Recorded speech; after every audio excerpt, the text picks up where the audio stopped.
excited everybody's here. We have an amazing presentation today. But before we get to our presentation, we're going to go through what 1 Million Cups is a little bit and introduce a very special guest we have here.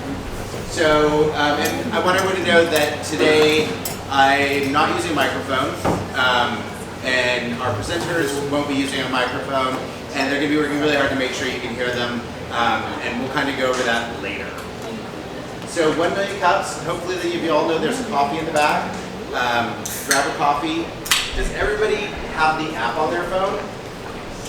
Can you please download that real quick? This is one of those moments where I'm not asking you to put it away. I'm asking you to take it out, and I'm asking you to download it, and I'm asking you to check in on it, because you don't want to miss reminders to come to 1 Million Cups, so you know if there's something you want to learn about, you can, okay? So download that, put it on your phone. Follow us on social media updates at 1 Million Cups Seattle. Join the conversation on Meetup. Meetup has brought a lot of people to us, and it's super exciting every time we do. Great connections through that. And mark your calendars for every Wednesday. That's what I'm making. So what we're about at 1 Million Cups Seattle is sharing ideas, offering help, asking for help, building community, and supporting each other. So if you can get on board with those things, then you're in the right place. Our differentiators and what we're about our differentiators is that we're presentations, not pitches. These are stories, journeys, experiences that people have through business, entrepreneurship, starting organizations, creating new things, iterating and designing, and just talking about it and finding out how you break down hurdles and walls. It's connecting, not networking. Connect with people. It's okay. I talk to people about invitation and declination a lot. Invite people in and know when to decline something. It's, you don't have the time, you don't have the space. It's not about, oh, I don't want to talk to you. It's my plate might be full right now. Let's follow up in 6 months and see if the invitation then's ready. It's for the community and by the community, and it's radically and intentionally inclusive. So if there's something you want to know, let us know what it is. So the 1MC Nation, there's a bunch of communities meeting across the country at 9 a.m. So it's kind of a wave, East Coast to West Coast. So up and down the time zone right now, there's a bunch of 1 Million Cups starting. There's 3,500 attendees and over 700 volunteers. We educate, inspire, and connect entrepreneurs at 1 Million Cups. How's that slide? These are testimonies for 1 Million Cups. So if you see something on there that resonates with you, maybe find out who said it and talk to them, because that's what this is about, is connecting. We'd love to introduce our space sponsor, The Collective. I'm not even going to go into anything. I'm just going to introduce who The Collective is to me, and that's Mr. Krystan. I'd say it in French, but I can't. He is the experience of the world, and he's fantastic. and he's a dad to boot. He's a dad to boot, and I every time I see him, well, no, I want to see you as a dad, because dads are awesome. Like, parents are awesome. So let's hear it for Chris, and he'll tell us. Wow, such an awesome start to Wednesday morning. Such a great turnout. Love the 1 Million Cups community. Love having you guys in the space. I see a lot of great familiar faces. Just a show of hands, if it's your first time in the collective, welcome guys. Love to have you here. And then just for fun, let's see a show of hands who's a club member in the space. Right? Awesome. Right? Welcome everybody. That's a pretty sweet mix. 1 Million Cups is so great, forging and building community, and that's really our overlying goal here in the collective. From the 30,000 foot level, we're trying to mount the Seattle trees and build community right here in South Lake Union. We do that through a shared, unique, dynamic base camp space that we have, this 15,000 foot whole first floor. If you have a chance, check out the other side of our dynamic base camp here. We do about 30 to 40 different events in a month, over breakfast, lunch, and dinner, over 9 different passion circles that we call it, whether it's music or health and wellness, or food and beverage, or great outdoors, or learning, or social impact. We really try and create a space for everyone to be themselves, get to know their neighbor, and from a co-working, collaborative workspace perspective, we really come in at a price point where you can have a cool space to work with other creative individuals for a price point that's not going to really derail your startup or whatever you're working for. should you have any more questions about our space, if you want to see the space, our bouldering, rock climbing wall, we have Peloton bikes that you can ride, we have an art studio, private meeting space, full service bar and restaurant for Monday through Friday that you're sitting in here. If you want breakfast, please move the teams around so you can take your order. Just always happy to have you guys in, always happy to talk about our space. If you have any questions, our team is all in this morning. We can track somebody down and give you a tour. See how we can hang out together more. But I'll hand it back over to Johan. Enjoy your morning. Happy Wednesday, everybody. Thank you. We have coffee thanks to Seattle Strong. Look them up. They're local out of the University of Washington Community Center, and so it's a locals coffee company. I know we have a lot of local coffee companies, but they're the one that support us, so let's support them. Oh, and then our community volunteers. Can our volunteers stand up? Or sit down? Or raise their hand? These are our volunteers. Raise your hand. Yes, thank you. These are all volunteers. If you have something that you'd like to see on the stage, or if you have something that you'd like to talk about 1 Million Cups, we're all available to you, and we want to make sure that it's for the community and by the community. So talk to an organizer, and if you want to get involved, talk to Leigh. You want to stand up real quick? So if you want to do something, you want to volunteer, see him. Okay, so this isn't what you're going to expect today, and this is where we're going to go a little off script for a minute. I'd like to introduce somebody who I met recently, who arrived yesterday, and I think is going to be a real driving force for our region with 1 Million Cups. He's our regional representative from 1 Million Cups, and his name is Zachary Draper. Can you come on up? His email is west.zachary@1millioncups.com, and so I thought he was Zachary West, and I had to fix that. So Zachary, would you like to say anything to anybody? So typically, I'd like to stay in the back and observe how your community is running. But at the end of 1 Million Cups today, if you'd like to come tell me about your experience, I would love to hear about how you found 1 Million Cups today. Was it what you came for? Was it what you were expecting? Is it consistent with what you've seen other weeks? Are you new here? How did you hear about it? So I'd love to talk to you and learn from you guys about why you wrote 1 Million Cups. And then I'd also like to, I know they just showed all the organizers, but these people are putting in hours every week to make sure you guys can come and be part of this community. So I'd like to give them another round of applause and thank you for all the hard work that they're putting in every single week.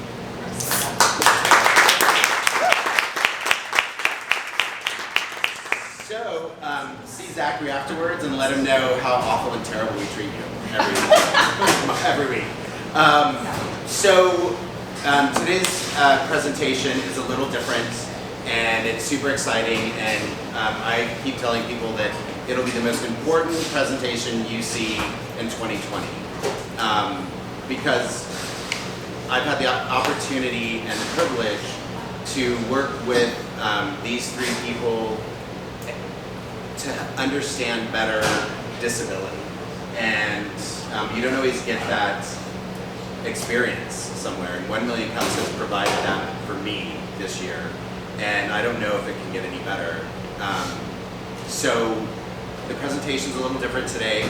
It is a nonprofit organization, which is like an entrepreneur, right? They've got to get capital, they got to get started, they have to have money to run, they have to hire, they have to do a lot of things.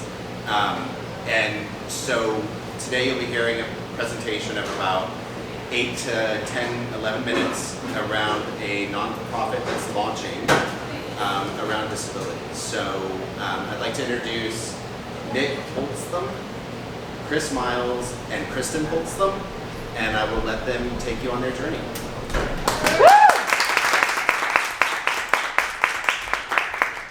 So you may have heard the terms differently able or special needs as words to describe disability before disabilities. Well, here we say disability, so let's say it. Disability! Again, excellent. Disability! My name is Chris Miles. I am a teacher, mentor, and instructional designer. And I'm one of the co-founders of Disability Community Go. My name is Nick Holzthum, and I'm a community organizer with Disability Community Hub. My name is Krystan, in Holzthum, and I'm an HR professional, and I'm also a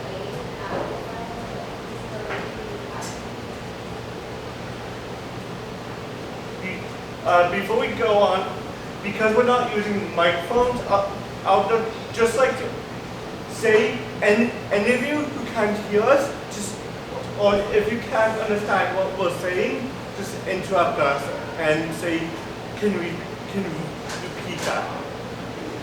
We're not going to be bothered by that. We want everyone of you to get the content.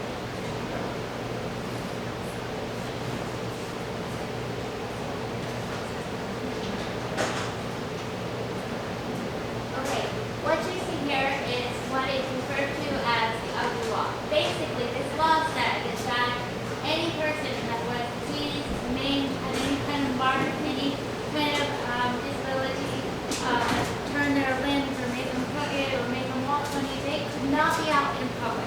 This was not to protect the public, or this was not to protect people with disabilities, but actually the public from people with disabilities.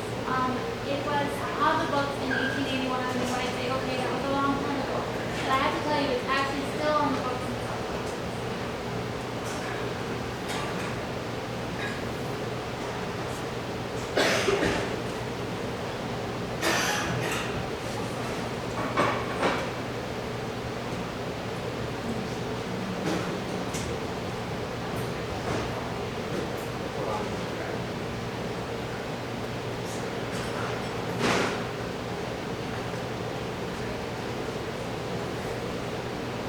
So what you see here are graphic images of the conditions of where people were placed during the ugly laws in the 1980s, decided in the 1880s, and all the way up until the 1960s. And in some places, these conditions even exist today. You see people just with disabilities just sitting on a board doing nothing, having little to no interaction. You see an image on the top left with 6 or 7 babies to a crib. Actually, they're not babies, they're grown, they're too old to even be in a crib. You see people with disabilities who can't walk just being carted around in carts to a cart. And these are the conditions of the institutions or state schools as they were called.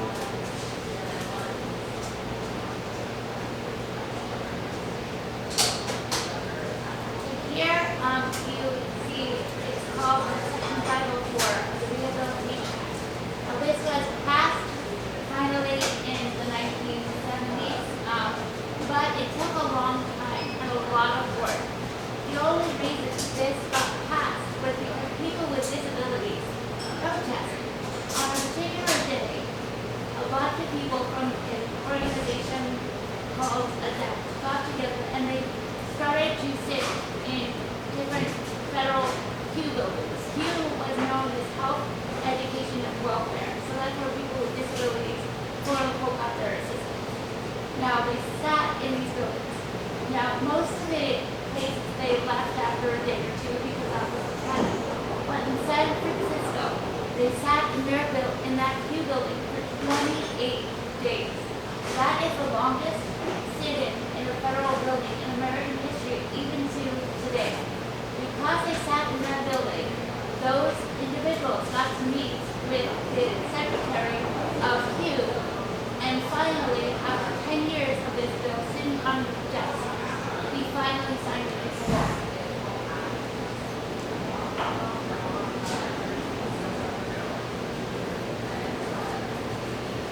So in the 1980s, a group of people with disabilities came together to form a group called ADAPT to fight for our rights because the laws did not yet exist. One of the first things ADAPT did was to fight for the rights on buses, and they actually chained themselves to the bus as a way to get this access. ADAPT was also involved in the fight with the ADA and still exists to this day because we are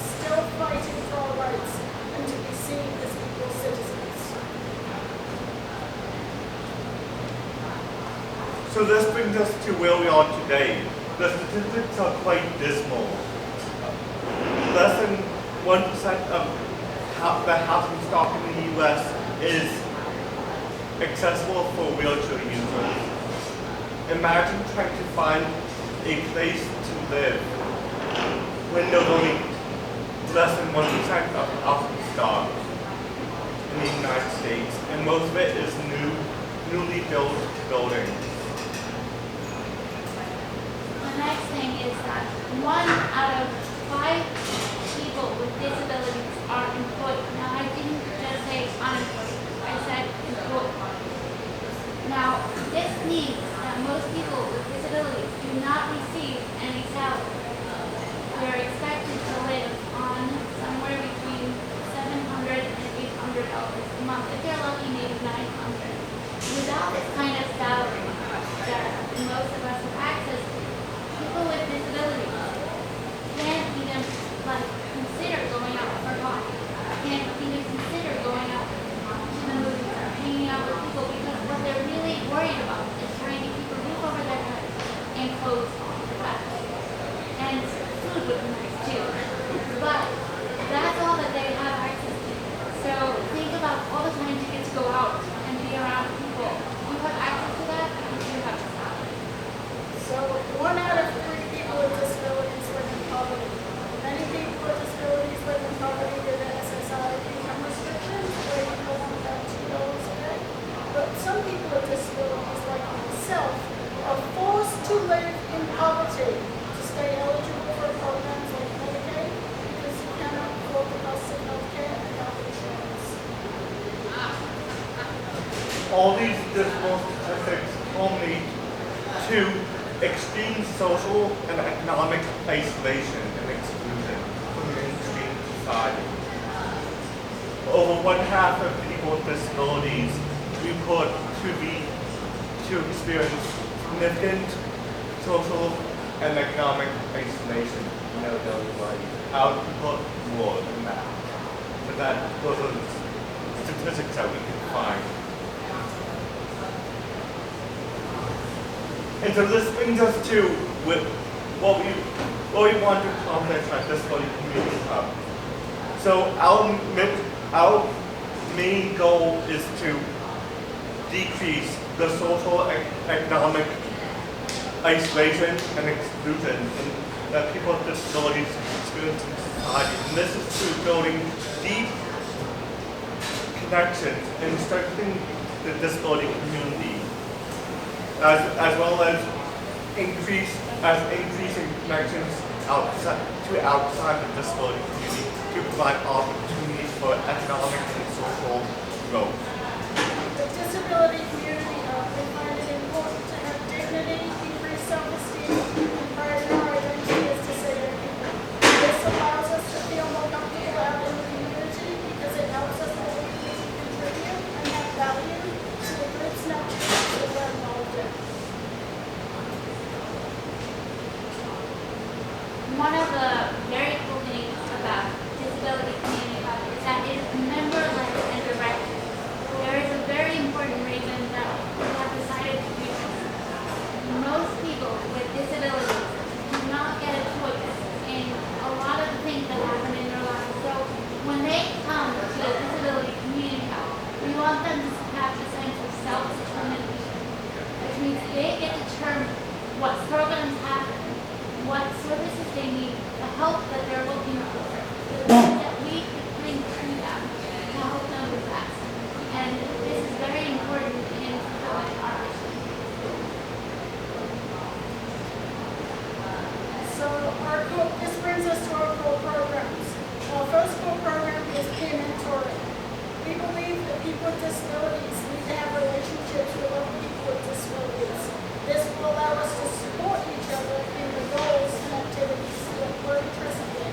Authentic relationships with people with other disabilities allow us to increase positive feelings about disability, which leads to the increased self-esteem and better feelings about our identities as disabled people. Our next core program is community gatherings.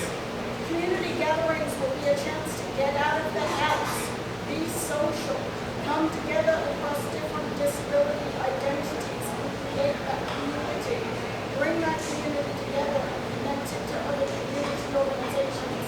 This will also lead to increased positive feelings about disability by being around other disabled people. Our next program is vitally important. It's advocacy and organizing.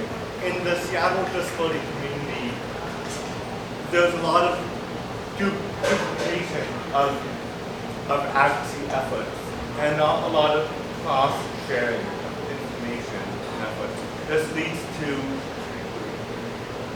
wasted time and energy and reduced and lack of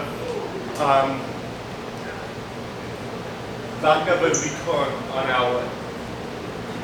our efforts.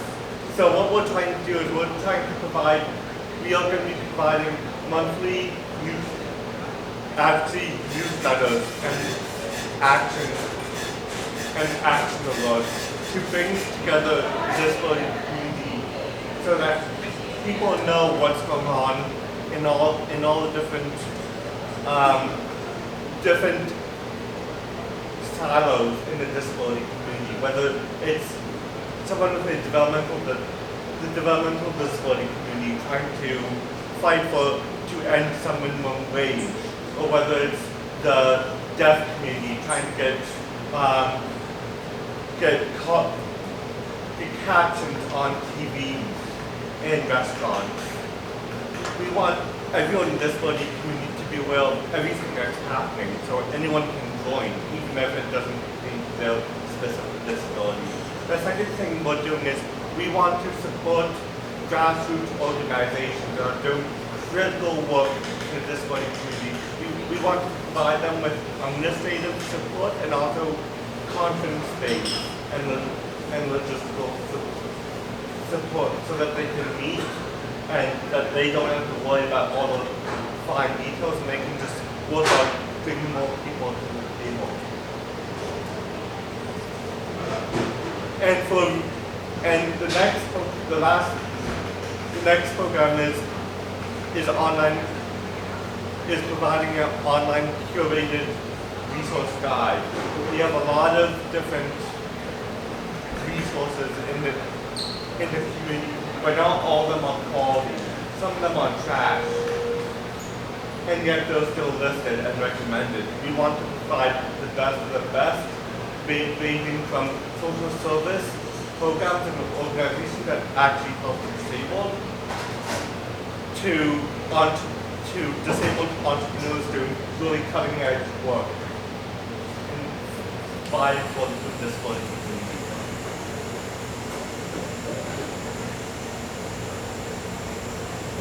Our next program is one of my favorites. That's maybe our professional. It's called the Disability Allied Businesses. What this is that businesses within the community are going to pledge to make their workspaces accessible and inclusive for people with disabilities. This means in their attitudes, in their hiring practices, trying to become aware of their biases, and also in the physical space. Now, of course, this is a lot to ask of businesses, so we also want to provide possibilities. And one of the things, of course, is promotion. They will be listed on our website as a disability outlet business, which will give them access to the media, how I find people with disabilities, and it will also provide them with people that might be interested in being a consumer of businesses. Because there are actually people in our community who will go to specific businesses because they support disability. We also will be providing training opportunities. Now you may be thinking that businesses receive so much training, why would they need more training opportunities? Well, I know, because I've been at these trainings, that when disability is mentioned, it's often within the larger category of inclusion and diversity. And so disability is lucky to get maybe 10 minutes of your training. Now, in order to really provide an inclusive space in your business and to make things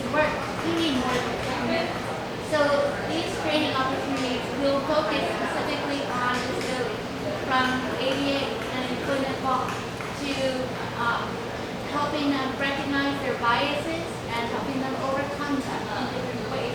So there will be many training opportunities. And then the last thing is that I will be writing a monthly newsletter based on what's going on within the business world as far as hiring, recruiting, best business practices, and good stories that are coming out of the hiring of people with disabilities, so that businesses see the good that can come for them, not just for the employees. In the future, once we have funding, we plan to apply for state contracts to serve two programs. Nursing home transition to allow those residents the opportunity to leave the nursing home and transition back into the community, and develop a youth and family services department for those under 18 to 21 who need services that's peer mentoring between a disabled child and a disabled adult to allow them to meet a disabled adult and have that relationship and see what it's like to be a disabled adult, as well as the friendship. And also youth transition to support those who are in high school getting ready to leave and maybe want to know how to go to college or how to get a job.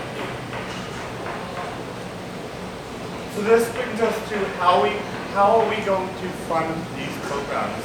Well, to be honest with all of you, as disabled entrepreneurs, we face the same stigma and the same isolation, both economically and socially, as the people who we serve. We face the same biases, and this culminates to a lack of funding.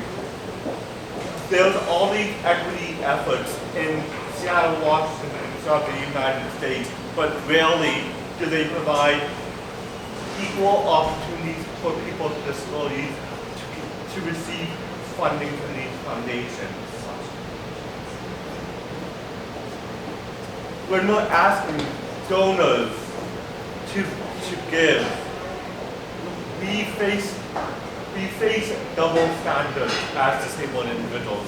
We face this thing called a disability spread, which is often referred to by academics in the disability community, which means that when we present to people with disabilities, when we present our organization as people with disabilities, and we make one mistake, that mistake ends up encompassing all of our identity. We become incompetent. This is one of the biases that we face. It's also known as the presumption of incompetence that funders and non-disabled people come in with when we're discussing our organization. People often assume that we cannot do this, even though we have the credentials and experience to do it. So we need help. We need help to raise $50,000. This will cover our programs and events, our office space, office equipment, and compensation. So we are asking that you share our fundraiser up there with your network and try to find one person who can donate $500 to $1,000. So to review, we discussed a little bit about disability history and how that has led us to Family Disability Community Hub and the challenges that we faced as entrepreneurs trying to get this off the ground. We see this as the beginning of a conversation about disability and disability entrepreneurship, and we look forward to meeting you and having that conversation. Thank you very much.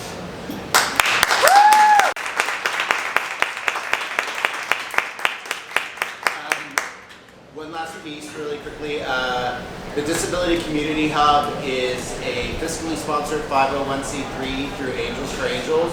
So your donations are able to be tax exempt. So that's a great thing to know and how that works. I just wanted to mention it. While people are asking questions, I'm going to stay up here so I can hear and help vocalize if you need me to. Just because I know that you guys are presenting, so I want to help answer, like, tell people what you said if I need to. So, questions? That guy's problem, I mean, clearly shows what we're talking about. And it's not about reaching out to people. We're talking about a real problem. With that being said, the lack of funding, the question I have to you guys is, do you have a business plan? Do you have numbers laid out? Do you have financials to show this is how it is supported? Because if you do, it makes it even more compelling. Yes, we do. We have a piece of support that's going to be coming up on our website very soon.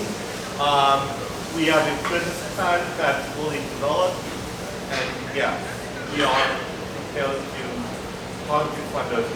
One of the issues, I'll go back to this, is the lack of interest, especially in philanthropy spaces, in disability as a social justice issue. People are focused on cure rather than in fixing the individual's disability rather than helping the disability community solve our own problems.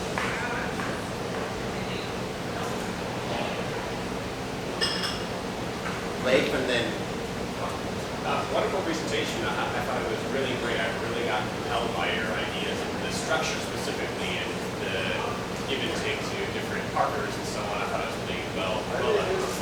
Congrats on that.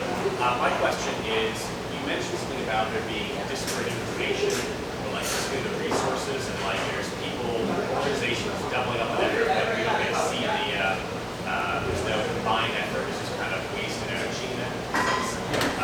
What are your thoughts on how to make your disability hub be like the hub and how do you kind of make sure that's another force that's kind of duplicating efforts? Well, that's actually a great question because there is no other organization that does our work.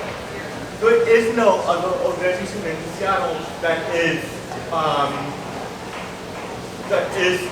disability run by and for the disability community. You see all sorts of social service organizations serving the disabled community. And so what happens is that people with disabilities end up having a professional relationship and only meeting with that professional who's probably non-disabled, probably 99 out of 100 times is non-disabled, and so they never actually meet any other person who's disabled or get to know the issues, the actual policy and systemic issues that we face. I just met a woman online who is 27 years old. She has significant cerebral palsy, same condition that I have, and she's never met another individual with her own disability before.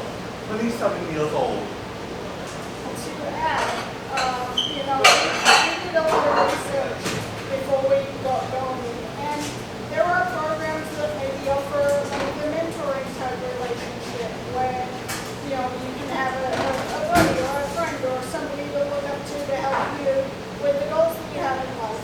But it's not disabled to disabled. There's organizations that do community events, but there's nothing that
other places together. We know a lot of the leadership in different places that are doing these different actions. So we know them, and we met with them, met with their organizations. So knowing these leaders, we will be able to say, hey, here's a space. Why don't you meet here? And why don't you, this organization and this organization, you're both doing the same thing. So why don't you come and meet together? It helps that we know. Very powerful presentation, very timely as well. I also wanted to comment that it's a pretty big failure on the business community. If I think about the textbooks that I had in elementary school, middle school, and high school, where you had a math table and you would have really a very diverse set of students solving the same problem. And then when you go into the business community, how lacking in diversity, including people with disabilities. So anything that you can do to increase that training, as you mentioned, or also the power that you could have as a platform for talent sourcing for business as well, would be incredible. And on the side of, if you think of an HRBP or recruiter at an organization, at a company, and they're trying to, they also have their own metrics, right, that they need to have for diversity in their company, and they might not know where to find people with disabilities or being able to create any pipeline that I think will have tremendous value, and also in a longer, like a 5 or 10 year cohort, when you think about the change that you want to impact business, you would then start adding people with similar objectives at a bigger scale. And then I think that would be great. Bill? Well, you guys just said that there's no support from disabilities to disabilities to disabilities. Makes that look not as powerful, not as much. What you would think it would be out there. You're saying it's not. Put that in your thinking. Johan, could you repeat that? Bill said that what he just said about the disability to disability peer support, that it's not out there, you would expect it to be, so it would be good to have that more pushed forward in the presentation, that it would really help people understand that. John? As far as the community, it says community organizing, right, bringing people together, community gatherings, online resources, have you started doing some of these things as far as bringing the community together and maybe potentially sharing resources with a select group of people? We are sharing resources. We are adding resources to our website. That being said, we really need the funding in order to do true community gatherings that are accessible. Accessible community gatherings are hard to do for the disability community. You have the blind, you have the deaf. You need to focus. You need to think about accessibility for the blind. You need to think about ASL and COD for the deaf. You need to think about physical access for the physically disabled. You need to think about intellectual disabilities. You need to think about quiet space for people with sensory disabilities who are overloaded. There are so many things that are required in order to pull off an event, and we cannot do that without funding. And right now we do not have that. So I'm going to step in really quickly because I think there's something important here to say. We talk about transformational and transactional elements, and this is really about an ideological shift, okay? And I'm looking at everybody very intentionally right now because you're coming from disability. If you have nothing and you start asking people to do more to get to a place where you're already at, is that equity? You set up a table at an event you go to, should we ask them to do the same? This isn't about what they can do better or what they need to do. This is about 3 amazingly intelligent, successful individuals that need us. And they're coming here and being vulnerable, and they're coming here and being authentic. And it's our turn to say, what can the 1 Million Cups community do for them? And they've told us. It's not tell them how to do an event. It's not tell them, are you doing this? They know what they need to do. They've outlined it. They've planned it. Do you have any questions about disability? Can we say it again? Disability? No, that doesn't, no, say it. Disability. Hold on. Disability. Okay? It's not a bad word. Ask, talk about it, find out what your friends and family need, have a conversation, okay? I love that there's participation. Karen, did you have something? Yeah, I just wanted to introduce myself. I have a diverse stock photo company, and one of the things that we would like to create as more of an initiative is showcasing more people who are differently able. I know we use the word disability. I'm not sure how you guys feel about that marketing. We wanted to market it more as differently able. So I would love to give you guys my contact information. We can talk a little bit more, because I know that imagery is one of the fastest ways to help change the landscape. So I'd love to hear from you guys. Thank you, Karen. That's wonderful. I mean, to that point, I'd be curious to hear. I mean, first of all, the 3 of you are amazing, and I'm so honored to be able to hear your story. And I think you have a very compelling way that you've talked about it, that at least for me, and I imagine many of us here, are really thinking about what have I overlooked personally, right, in my experience, right? And there's a lot of talk about belonging in our world right now, and I really appreciate how you talked about the need for community and belonging in your community. And I offer that word belonging, that maybe that's a word that would be helpful to consider adding to your kind of your communication with groups.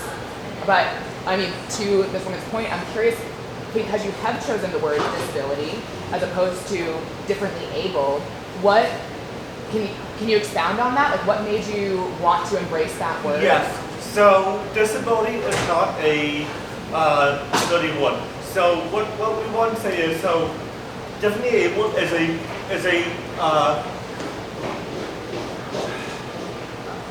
it's a euphemism that makes non-disabled people comfortable. Disability, people don't want to think about disability. People don't want to think about ugly bodies, broken, non-normative minds, non-normative ways of thinking of being.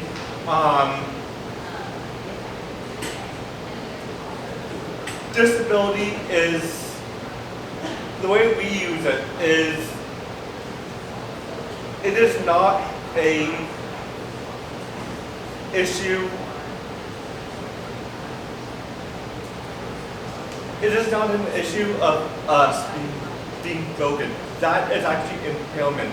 The ADA and the law and the disability community separates impairment, the physical manifestation of our bodies, our minds, our behaviors, from disability. Disability is an interact. I like to define it as an interaction between the society and the impairment. So it is not my disability that disables me. When I'm in an accessible space, it is that, but I'm come with ableist attitude. It is the ableism and the discrimination, the assumptions, the prejudice that disables me. But when I'm encountered with physical barriers, say steps, the steps disable me, not my own disability. It's a choice of the company, of the individual to not make their place inclusive to me. That's the issue. So,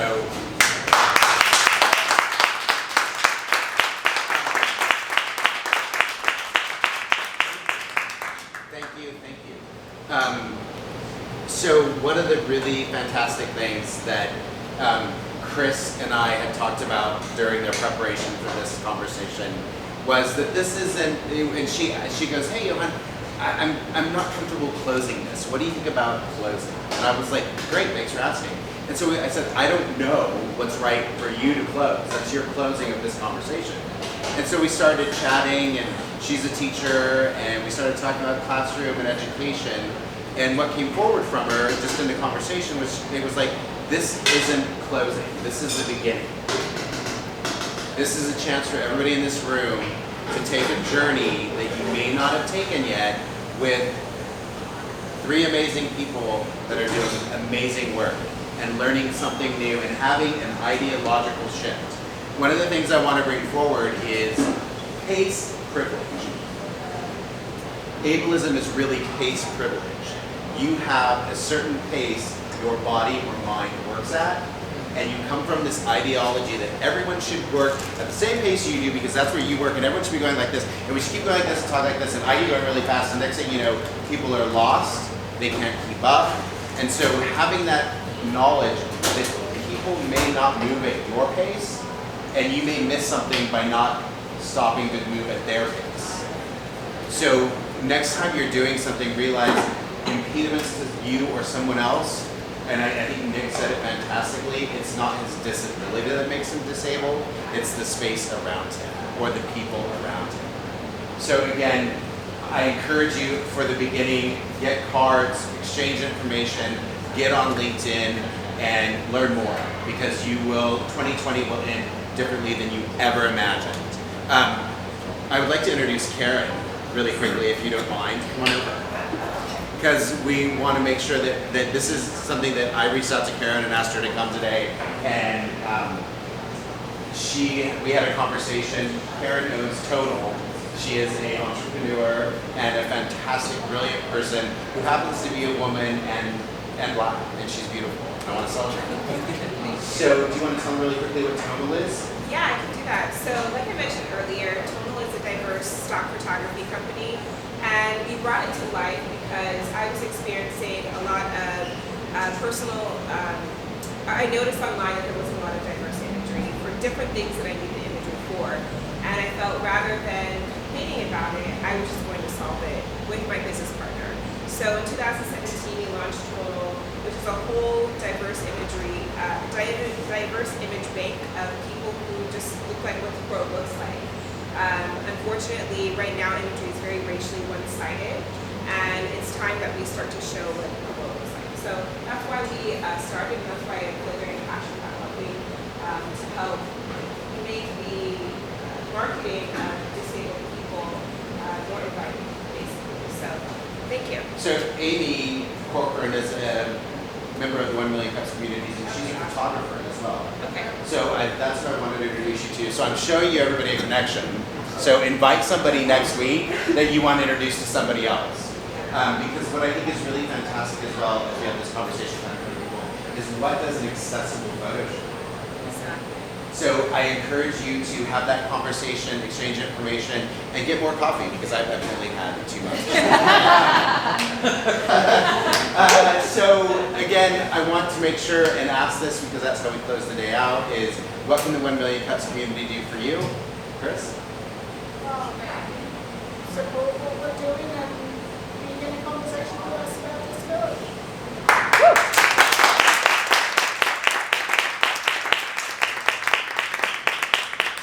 Next week, we have to get more space. And apply to present. And people are presenting. I'm so excited about this. Apply to present. We have coaching opportunities. There are like 9 volunteers right now, and you can have a lot of different types of coaching, a lot of different bouncing of ideas. If you're interested in coaching, please see Leif or myself so that you